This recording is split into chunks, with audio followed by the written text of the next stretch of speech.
अकोला जिल्ह्यातील नुकसानग्रस्त शेतकऱ्यांना शासनाकडून दिलासा मिळेल अशी अपेक्षा होती, मात्र शेतकऱ्यांच्या आशेवर पाणी फेरलं गेलेलं आहे। प्रधानमंत्री फसल विमा योजनेअंतर्गत शेतकऱ्यांच्या खात्यामध्ये केवळ 3, 5 आणि 21 रुपये इतकीच रक्कम जमा झाल्यानं शेतकऱ्यांनी संताप व्यक्त केलाय।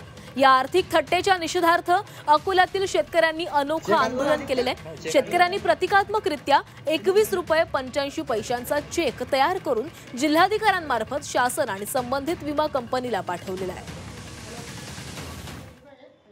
प्रधानमंत्री फसल विमा योजनेचे 21 रुपये 85 पैसे जमा झाले आहेत माझ्या अकाउंटला। आता तुम्ही 21 रुपयात 1 किलो साखर सुद्धा येत नाही, तर आता हे आमचे एकदम असं शेतकऱ्याची थट्टा करण्यात आली। शेतकऱ्यांना अशी मजा घेऊन राहिली शेतकऱ्याची। आता हे जे आम्हाला 21 रुपये 85 पैसे जो विमा आला तो चेकद्वारे शासनाला परत करायसाठी आलेला आहे। आता कुठे आले? आता आम्ही जिल्हाधिकारी कार्यालय अकोला जिल्हाधिकाऱ्यामार्फत शासनाला आमचे हे 21 रुपये 85 पैसे धनादेश परत करण्याचे। आणि या संदर्भात अधिक बोलणार आहोत आमचे प्रतिनिधी जयेश जगड आपल्यासोबत जोडले गेलेले आहेत। जयेश, शेतकऱ्यांना विमा दिला जातोय, शेतकऱ्यांना आम्ही मदत करतोय असं सरकारकडून सांगितलं जातं, मात्र शेतकऱ्यांची थट्टा सुरू आहे, कारण शेतकऱ्यांना केवळ 3 रुपये 5 रुपये आणि 21 रुपये त्यांच्या खात्यामध्ये विम्याचे येत आहेत। निश्चितच आधीच शेतकरी जो आहे तो पहिलेच आर्थिक संकटात आहे। मोठ्या प्रमाणात अतिवृष्टीमुळे शेतकऱ्यांचं मोठं नुकसान झालं आहे। तर शेतकऱ्यांना मोठी अपेक्षा जी शासनाकडून होती की दिवाळीच्या काळात त्यांच्या खात्यात पीक विम्याचे पैसे येतील, मात्र अकोला जिल्ह्यातील काही ठिकाणी शेतकऱ्यांना त्यांच्या खात्यात फक्त 3 रुपये 5 रुपये आणि 21 रुपये अशा प्रकारचे खात्यात पैसे जमा करण्यात आले आणि एके प्रकारे ही शेतकऱ्यांची आर्थिक थट्टा केल्याचा आरोप या शेतकऱ्यांनी केलेला आहे। आणि आता शेतकऱ्यांनी 21 रुपये 85 पैसे चेक तयार करून आता शासनाला परत दिलेला आहे। एके प्रकारे पाहिलं तर शासनाने निश्चितच दिवाळीच्या काळात शेतकऱ्यांची ही आर्थिक थट्टा केलेली आहे। जयेश, या संदर्भात सरकारकडून काही प्रतिक्रिया येते का? कृषी मंत्र्यांकडून काही प्रतिक्रिया येते का? कारण जर शेतकऱ्यांना केवळ एवढीच मदत केली जाणार असेल तर त्या मदतीलाही काही अर्थ उरत नाहीये। निश्चितच शेतकऱ्यांची ही आर्थिक थट्टा आहे आणि या संदर्भात शेतकऱ्यांनी जिल्हाधिकाऱ्यांना जो हा चेक परत दिलेला आहे, यावेळेस बोलताना जिल्हाधिकाऱ्यांनी आश्वासन दिलेलं आहे की ते शासना दरबारी ही त्यांची व्यथा मांडणार आहे आणि पुढील कारवाई करणार आहे। जयेश, अकोलामधला हा प्रकार समोर आलेला आहे, राज्यामध्ये इतर ठिकाणी देखील असे काही प्रकार घडले हे समोर आले का? अद्यापर्यंत तरी अकोल्यात हा किस्सा समोर आलेला आहे, मात्र अजून राज्यातही काही ठिकाणी हे अशा प्रकारे थट्टा झालेली आहे असं ऐकण्यात आलेलं आहे, मात्र निश्चित कुठे झालेलं आहे याची शाश्वता अजूनही आलेली नाहीये। जयेश, आधीच शेतकऱ्यांच्या मुद्द्यावरून राज्यामध्ये अनेक आंदोलनं सुरू आहेत। शेतकऱ्यांना कर्जमाफी मिळावी अशी मागणी केली जाते, त्यात आता विम्याचे पैसे इतके कमी पैसे शेतकऱ्यांच्या खात्यामध्ये जमा झालेत। शेतकरी नेत्यांकडून या संदर्भात काही प्रतिक्रिया येत आहेत का? निश्चितच शेतकरी नेत्यांनी सुद्धा या प्रकरणावर संताप व्यक्त केलेला आहे की एका ठिकाणी शेतकऱ्यांच्या मागे सरकार आहे असं वारंवार बोललं जात आहे। शेतकऱ्यांना आर्थिक संकटात नाही येऊ देणार नाही, आर्थिक संकट अशा प्रकारचे वक्तव्य केले जातात शेतकरी नेत्यांकडून। मात्र दिवाळीच्या काळात जेव्हा अपेक्षा होती शेतकऱ्यांना नुकसानीची भरपाईसाठी आणि त्याच वेळेस अशा प्रकारचे थट्टा करणं म्हणजे यावेळेस शेतकरी नेत्यांनी सुद्धा टीका केलेली आहे राज्य सरकारवर।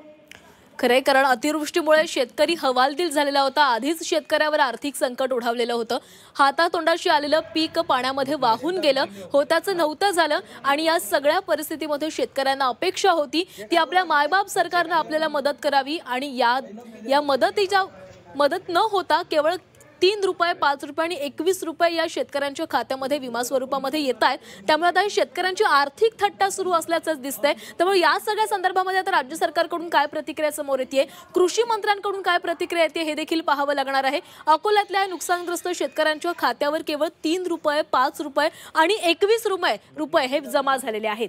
प्रधानमंत्री पीक विमा योजनेअंतर्गत केवळ 21 रुपये किंवा त्याहून कमी रुपये या शेतकऱ्यांच्या खात्यामध्ये जमा झालेले आहेत। त्यामुळे शेतकऱ्यांमध्ये संतापाचं वातावरण आहे, शेतकऱ्यांनी संताप व्यक्त केलेला आहे।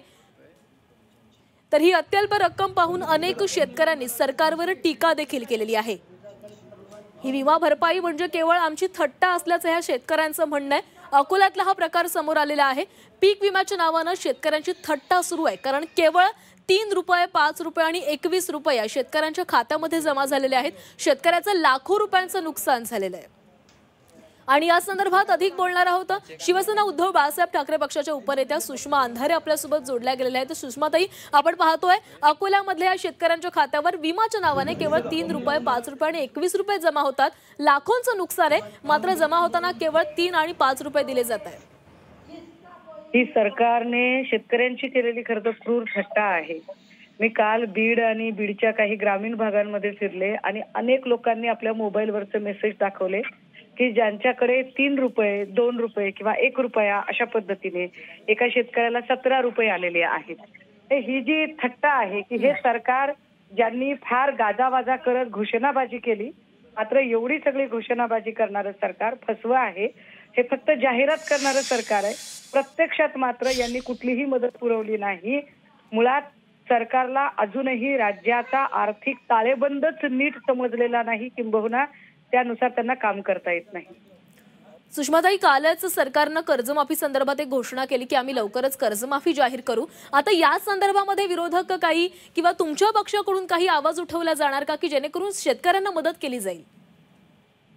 4, 5, 6 तारखेला 3 दिवस शिवसेना उद्धव बाळासाहेब ठाकरे पक्षाच्या वतीने संपूर्ण मराठवाड्यामध्ये एक जनजागरण अभियान राबवलं जात आहे आणि स्वतः पक्षप्रमुख सन्माननीय उद्धव साहेब 3 दिवस बांधावर शेतकऱ्यांना भेटीगाठी घेत आहेत। प्रत्यक्ष मदत किती मिळाली आणि सरकारने केलेल्या आश्वासन आणि घोषणांच्या खैरातीमध्ये किती तफावत आहे, या सगळ्या गोष्टींचा भांडाफोड करण्यासाठी मराठवाड्यातला विशेषतः शेतकरी आणि विदर्भातला शेतकरी आणि संपूर्ण पक्ष हा पिंजून काढत आहे। नक्कीच सुषमाताई, धन्यवाद तुम्ही दिलेल्या सविस्तर प्रतिक्रियेसाठी। तर आपण ही बातमी बघतोय, अकोल्यामधली बातमी। अकोल्यामधल्या नुकसानग्रस्त शेतकऱ्यांच्या खात्यावर पीक विम्याचे केवळ 3 रुपये, 5 रुपये आणि 21 रुपये जमा झाले आहेत। त्यामुळे आमची आर्थिक थट्टा सुरू आहे असं या शेतकऱ्यांकडून म्हटलं जाते। सरकारवर टीका या शेतकऱ्यांकडून केली जाते। आपल्यासोबत महेश तपासे देखील जोडले गेलेले आहेत। महेशजी, आपण पाहतोय अकोल्यातल्या शेतकऱ्यांची खरं तर आर्थिक थट्टाच म्हणावी लागेल, कारण या शेतकऱ्यांचं जे नुकसान झालेलं आहे ते भरून काढण्यासाठी आपल्याला मदत व्हावी म्हणून हे सगळेच शेतकरी सरकारकडे आशेने पाहतात। मात्र सरकार केवळ त्यांच्या खात्यामध्ये 3, 5 रुपये आणि 21 रुपये पाठवतंय, ही त्यांची थट्टाच आहे। याच्याकडे कुठली दृष्टी नाही, कुठलं सेन्सिटिव्हिटी नाही आणि शेतकऱ्यांची थट्टा करण्याचा एकमेव कार्यक्रम सरकारने सुरू केलेला आहे। आता 31,000 कोटीचं पॅकेज दिलं, मग ते पॅकेज गेलं कुठे?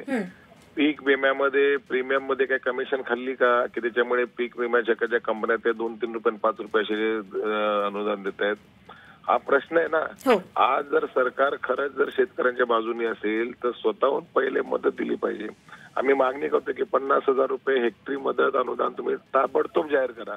ते काय करत नाही। तुम्ही ईजीएसचे आकडे जे तुम्ही अर्थसंकल्पात मांडले ते तुम्ही सांगतायत, तुम्ही पीक विम्याचे आकडे सांगतायत, अरे असं एकंदरीत 31,000 कोटीचं पॅकेज दिलं असं दाखवण्याचा प्रयत्न करतायत। हे सगळे फसवे आकडे आहेत। 31,000 कोटी वगैरे काही नाहीये, सरकारकडे पैसेच नाहीयेत।